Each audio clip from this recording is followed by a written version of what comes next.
Assalamualaikum. Waalaikumsalam. Waalaikumsalam. Dengar Dengar? macam Dengar? okey, kan? Apa dia? Apa dia? Dengar tak ada gema. Ya ke? Ya ke? Ha. Okey. Kita minta komen. Nabilah Zaid. Assalamualaikum. Selamat Hari Raya Haji. Tolong komen suara kami ada gema tak? Cakap sikit, Dip. Silap. Mr. Mas. Assalamualaikum. Assalamualaikum. Ada gema tak Nabilah Zaid? Tolong komen sikit. Ada suara kami bergema atau tidak? Diam tanda setuju tu.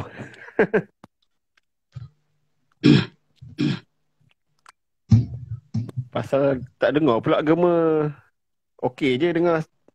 Okey. Okey. Itu baguslah. Itu Okey. baguslah. Baguslah. InsyaAllah. Kita ni hidup bermasyarakat. Okey, kita boleh mula InsyaAllah. Bergema. Alamak, bergema lah. Bergema. Bergema ya? Mas. Bergema. Bergema suara saya yang bercakap ke suara tetamu saya ni, Mr. Mas? Komen sikit, Nabilah. Tolong komen. Suara saya bergema atau suara tetamu saya yang bergema?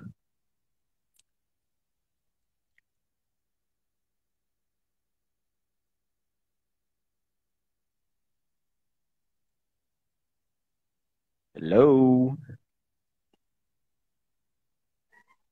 Mr. Mas, are you there?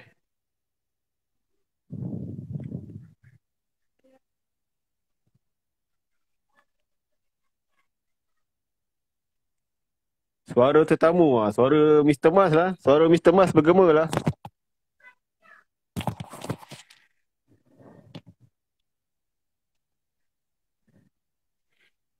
Try pakai earphone hari tu balik. Okey tak? Kita nak pakai earphone.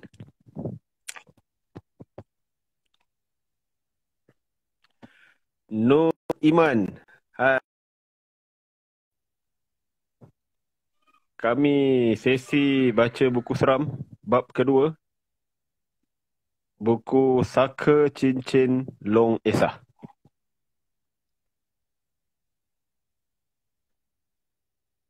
Sementara Tuan Mr. Mas kita betulkan earphone beliau. Ringkasan bab 1. Diana dengan keluarga dia baru pindah kampung lah. Rumah arwah nenek dia. Jadi malam pertama dan berikutnya Diana rasa terganggu bila waktu malam. Jadi bila dia bagi tahu mak dia cakap arwah nenek dia balik. Dan penghujung bab 1 dia orang nak buat tahlil arwah. So bab kedua ni kita akan cerita tentang bayangan arwah. Okay.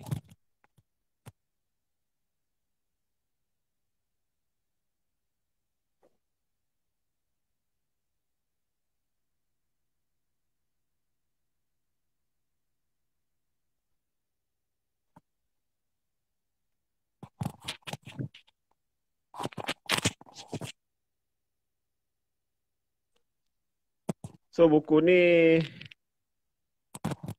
tebal dia 256 muka surat. Assalamualaikum. Waalaikumsalam. Okey, dengar. Okey, Nabilah, suara tetamu masih bergema ke tidak? Siapa-siapa yang sedang menonton kami, tolong komen sekejap. Tuliskan komen. Sebab saya dengar suara Mr. Mas clear saja. Mr. Mas, boleh cakap sikit sepatah dua kata? Boleh. Okey tak suara okey? Suara okey? Bergema ke tidak bergema? Harapnya tak bergema lah. Sesiapa yang sedang nampak ada 2 orang sedang menonton kami. Tolong komen sama ada suara saya atau suara tetamu bergema atau tidak. Okey. Rasanya boleh mula kot. Okey, boleh. Okey, bismillahirrahmanirrahim. Bab 2. Bayangan arwah. Ting tong, ting tong. Bunyi loceng pagar rumah ditekan beberapa kali. Aku dan Mama saling berpandangan sebab kami tidak mengharapkan kedatangan sesiapa pada pagi itu.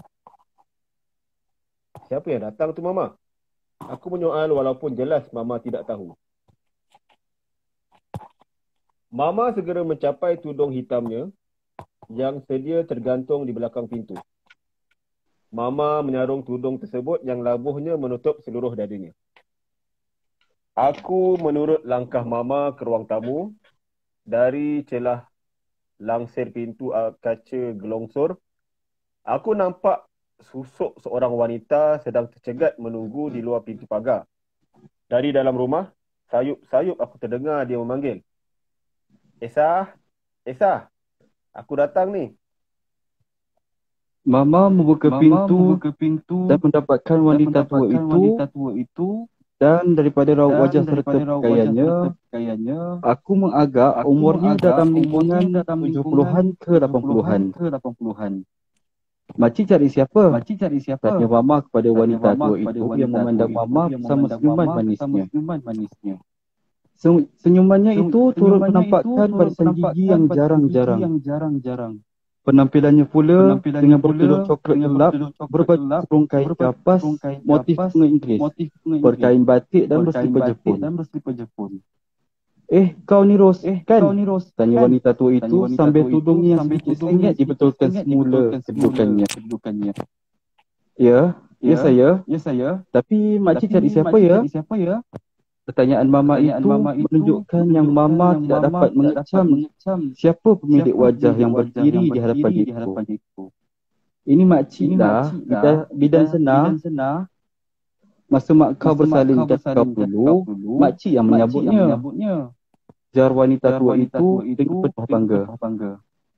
Mata Mama terbuka luas. Oh, bidan senah. Ya Allah, makcik rupanya. Jemputlah masuk. Dalam nanti bolehlah kita sembang panjang. Jemput masuk makcik. Pelawa Mama sambil membuka pintu pagar yang bermangga. Allah, tak payah susah-susah, Ros. Makcik dapat datang ni pun dah kira beruntung. Makcik cuma nak jenguk mak kau saja. Suka hati makcik nampak dia sihat dan masih kuat berjalan lagi. Ujar bidan senah bersahaja sambil tersenyum ceria. Wajah Mama berkerut dan begitu juga aku. Makcik kata nampak mak saya? Tanya Mama sambil memandang ke wajahku sebelum beralih pada wajah bidan senah semula. Ya, siapa lagi yang tinggal di sini? Mak kamu duduk sorang saja kan? Semalam, masa lalu sini, makcik nampak mak kamu tengah siram pokok bunga. Pagi tadi, makcik nampak dia di kebun tepi rumah makcik tu. Makcik panggil dia ajak singgah rumah. Tapi dia tak dengar agaknya. Makcik nak pergi dapatkan dia. Makcik dah tak larat. Lutut makcik ni dah tak kuat. Ujar bidan senah panjang lebar. Dengan suara tertahan-tahan, Mama bersuara. Mak saya dah meninggal, makcik. Wajah bidan senah tak keruan. Persis wajah terkejut pun ada. Mungkin dia tak tahu yang nenek sudah meninggal dunia 3 bulan yang lalu. Inna lillahi wa inna ilaihi raji'un. Aku tak tahu menahu langsung pasal ni. Maafkan makcik. Ros, berkali-kali dia minta maaf dengan Mama. Dia kesal. Tiada siapa yang beritahunya akan perkara tersebut. Menurut bidan senah, sejak kematian suaminya yang tahun yang lepas, anak sulungnya Azli membawanya tinggal bersama di Kuala Lumpur. Sejak itu, dia tidak pernah lagi pulang ke kampung ini. Dia balik ini pun kerana mengikut Azli yang ada urusan berkaitan tanah pusaka di pejabat tanah yang perlu diselesaikan dengan segera. Jika ada yang memberitahunya, sudah pasti dia akan mengajak Azli pulang ke kampung. Memberi penghormatan terakhir buat jirannya yang juga merangkap sahabat baik semasa hayatnya itu. Tak mengapa makcik, makcik tak salah apa pun. Sebenarnya, saya teringat juga hendak memberitahu makcik. Tapi nombor telefon Aziz tiada dalam simpanan saya. Hari ini genap 100 hari arwah meninggalkan kami. Malam ini saya hendak membuat sedikit jamuan dan bacaan tahlil di rumah. Jemputlah datang. Jemput sekali Aziz keluarga malam ini. Ujar Mama setelah reda sikit perasaan sedihnya. Habis tu, rumah ini akan dibiarkan tiada penghuni atau kamu mahu sewakan pada orang luar? Tanya bidan Senah pada Mama. Sesekali dia mengesat air matanya yang tumpah dengan ujung jari.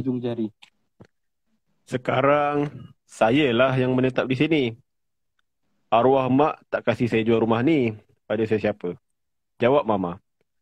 Baguslah kalau macam tu. Lagipun, kau seorang saja waris arwah yang masih hidup. 2 orang adik kau pun dah tak ada. Sekurang-kurangnya rumah pesaka arwah tak terbiar dan buruk macam tu saja. Ada waris yang menjaganya. Bidan Senah mengangguk seolah-olah bersetuju dengan keputusan Mama. Kakiku sudah penat berdiri menemani Mama dan Bidan Senah berbual. Aku lihat Bidan Senah masih kuat berdiri. Walaupun menurutnya, kakinya sudah tidak tahan jika berdiri terlalu lama. Malu pula aku dengan kekuatan seorang wanita tua. Aku minta izin Mama untuk masuk ke dalam. Belum sempat aku beredar, Bidan Senah menegur. Ni anak kau, Ros? Macam adik-beradik? Ujarnya tersenyum. Bidan Senah seolah-olah baru perasan keberadaanku di situ sedangkan aku tercegat sejak dari tadi di sisi Mama. Aku tidaklah ambil hati sebab memang selalu orang luar menegur kami seperti adik-beradik. Mungkin tubuhku yang lebih tinggi daripada Mama menyebabkan wajahku kelihatan lebih matang daripada usiaku yang sebenar. Walhal, aku pelajar tahun 2 di kolej. Mama hanya tertawa kecil. Dia menarik aku ke depan sedikit agar dapat dilihat Bidan Senah dengan lebih jelas. Ini anak sulung saya, Yana. Umurnya sudah 19 tahun. Sekarang dia sambung belajar di kolej. Kalau Bidan Senah ada calon menantu saya, bolehlah bagi tahu. Ujar Mama bergurau membuatkan Bidan Senah tersenyum sama. Aku dapat rasakan wajahku merona merah kerana diperkenalkan sebegitu oleh Mama. Pinggang Mama yang berlemak aku cubit sedikit sehingga dia terjerit kegelian. Alah, Mama gurau saja. Gurau sikit pun tak boleh. Tambah Mama sambil tangannya menggosok bekas cubitan aku. Bidan Senah tersenyum melihat gelagat kami dua beranak. Walaupun dia gembira dengan jemputan Mama, dia menolaknya dengan sopan. Menurutnya, petang ini selepas asar, dia terpaksa ikut Aziz balik ke Kuala Lumpur. Aziz tidak benarkan dia tinggal seorang diri di rumahnya sendiri. Tambahan pula, dia ada penyakit darah tinggi. Aziz bimbang sekiranya berlaku apa-apa yang tidak diingini pada dirinya. Bidan Senah meminta diri untuk beredar. Makcik balik dulu ya. Sebenarnya Aziz tak tahu pun makcik datang ke sini. Dia tengah tidur tadi. Aku terlihat sebelum beredar, Bidan Senah menjeling seketika ke dalam rumah. Lagaknya seperti terlihat sesuatu atau seseorang. Aku menoleh ke arah yang diperhatikan Bidan Senah. Tetapi tidak pula terlihat sesiapa selain Imran yang sedang duduk bermain permainan video di ruang tamu. Sebaik saja bajang Bidan Senah hilang daripada pandangan, aku segera bertanya kepada Mama. Mama, betul ke Bidan Senah nampak nenek? Bukankah nenek dah lama meninggal dunia? Dah 3 bulan lebih. Siapa yang Bidan Senah nampak tu? Hantu? Soalku bertubi-tubi tanda keheranan. Jangan mengarutlah. Balas Mama sebagai menjawab soalan aku. Jika bukan nenek, siapa pula yang Bidan Senah nampak? Roh nenek? Atau korinnya? Atau syaitan yang menyerupai nenek? Tapi untuk apa pula dia mahu menyerupai nenek? Aku tidak puas hati selagi tidak mendapat jawapan yang meyakinkan hatiku. Mama mengajak aku masuk ke dalam rumah. Dah, jangan fikir yang bukan-bukan. Lagi elok kalau di kedai runcit Pak Haji Dolah, belikan Mama santan. Mama hendak masak lemak cili api, ikan pari untuk makan tengah hari kita nanti. Kalau tunggu babah balik di pasar raya, bila pula Mama nak mula masak untuk makan tengah hari kita? Pinta Mama sambil berjalan masuk ke dalam rumah. Di ruang tamu, Imran yang sibuk bermain permainan video memandang kami seketika sebelum sambung bermain. Nasi lemak yang disenduk Mama tadi hanya jamah sedikit saja. Mama menghulurkan wang dari dalam sakunya. Nah, duit beli santan. Aku tidak tahu sama ada Mama benar-benar memerlukan santan untuk masakannya nanti atau ia hanya helah untuk mengelakkan daripada menjawab soalan aku. Nak ke kedai ni apa Mama? Tanyaku seperti budak dungu. Aku tidak pernah lagi keluar sendirian sejak berpindah ke sini. Naiklah motor babah tu, basikal pun ada, kereta Mama pun ada. Naiklah mana yang kamu nak naik. Macam tak biasa pula solusi Mama terhadap pertanyaan bodohku tadi. Kalau dah Mama cakap begitu, aku memilih untuk menaiki motosikal Honda Kak Babah. Aku segera mencapai kunci yang tergantung di dinding belakang itu. Elok juga aku bawa motosikal ni, fikirku. Bolehlah aku lihat pemandangan kampung pada waktu siang. Mana tahu nasib aku baik ada wifi percuma. Bolehlah aku muat naik gambar di Instagram yang lama tidak termeskili dan bersawar.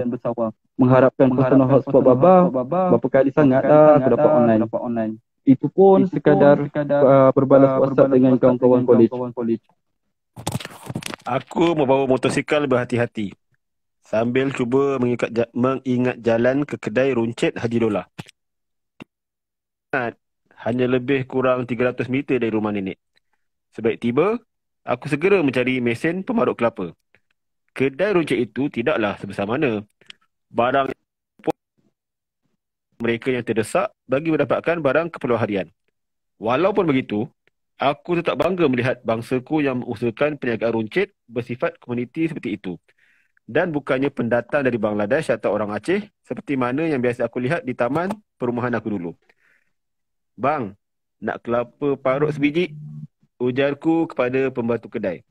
Seorang pemuda berambut kerinting yang sudah sedia menunggu di satu sudut tidak jauh dari mesin pemarut kelapa. Sambil menghabiskan susunan beberapa ikat daun pandan, dia hanya mengangguk. Sebiji kelapa lantas dibelah dua, lalu mesin parut dihidupkan. Grrr, grrr. Aku beredar. Bunyi mesin parut membingitkan telinga. Ketika melepasi lorong-lorong rak, dua orang wanita masuk. Usia mereka lebih muda daripada Mama. Asyik sungguh mereka berborak sehingga tidak menyedari kehadiranku di situ. Oleh kerana tidak mahu mengganggu, aku berhenti sebentar membelek bungkusan makanan ringan yang tersusun di rak. Agak kuat juga mereka berbual, bagaikan tiada orang lain di situ. Telingaku pantas menangkap perbualan mereka. Betul Rohani woi. Sekarang kecoh orang kampung cerita pasal hantu si Esah yang balik rumah. Begitu becuknya mulut wanita yang memakai tudung korenik. Aku memasang telinga dengan rasa teruja. Esah? Ini Esah? Ini aku. Hari itu, Timah nampak Esah tengah siram pokok bunga depan rumah. Mulut si Timah ni pun satu. Ringan nak menegur. Tak sempat buka mulut, dia teringat yang Esah dah arwah. Wanita itu berhenti seketika, barangkali mahu mengambil nafas. Mujur Siti Mat teringat tentang bukang di balik rumah. Minggu demam. Kata Tok Din dia kategori saka sesa. Kalau dah serupa tuan, hantu raya agaknya. Sambung si penutur siap dengan muncungnya. Si pendengarnya hanya dia membisu sambil mengangguk-angguk. Betul ke apa yang aku dengar ni? Dua orang wanita itu sedang mengumpat arwah nenek. Tak mungkin ada dua orang nisa yang kebetulan sama waktu meninggal di kampung ini. Makanan tin yang aku pegang terlepas. Entah kerana geram dengan apa yang aku dengar atau terkejut dengan kisah saka.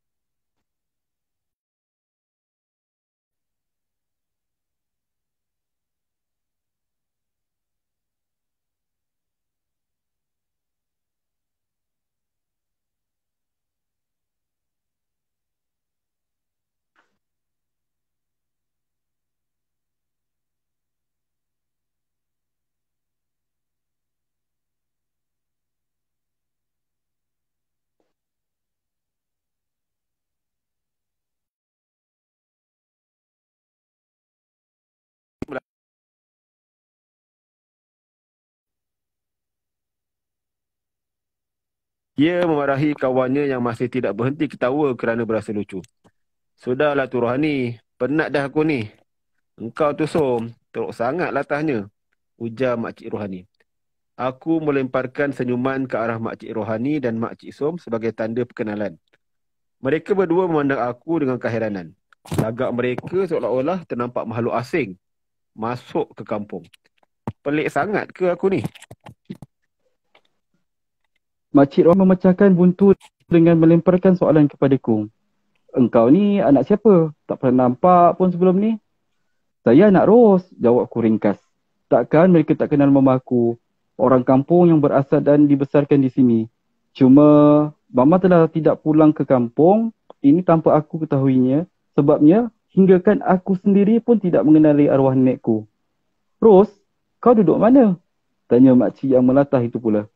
Saya duduk di rumah nenek saya. Nenek Esa, aku kemudiannya menerangkan serba sedikit arah dan bentuk rumah pusaka arwah nenek yang aku sekeluarga diami sekarang. Kau ni cucu Esah ke? Tanya Makcik Som.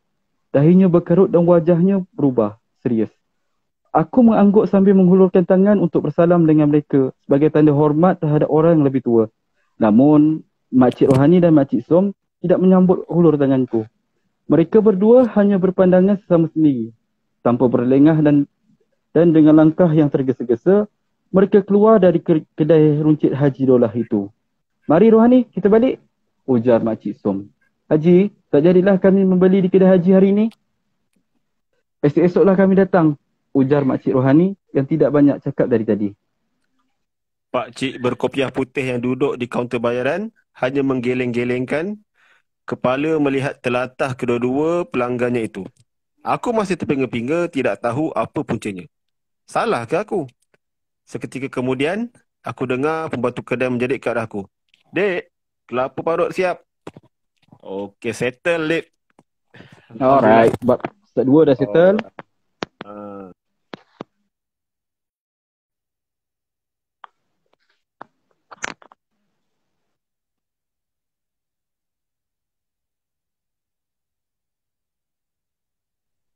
Jadi, ini episod yang kedua, bab yang kedua.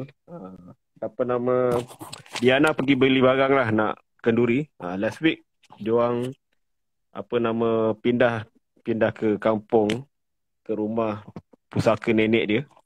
Dan bab kedua ni dah mula nampak kelibat dah orang cakap kan. So nak tahu apa yang berlaku seterusnya, InsyaAllah minggu depan, Dip. Boleh Mr. Mas? InsyaAllah boleh. Hari Bab Rabu. 3, kakak cantik hari Rabu malam. InsyaAllah. So terima kasih semua. Kalau ada gema tak gema, komen lah. Kita cuba tambah baik. Thank you. Okay. Assalamualaikum. Assalamualaikum. Waalaikumsalam warahmatullahi taala wabarakatuh.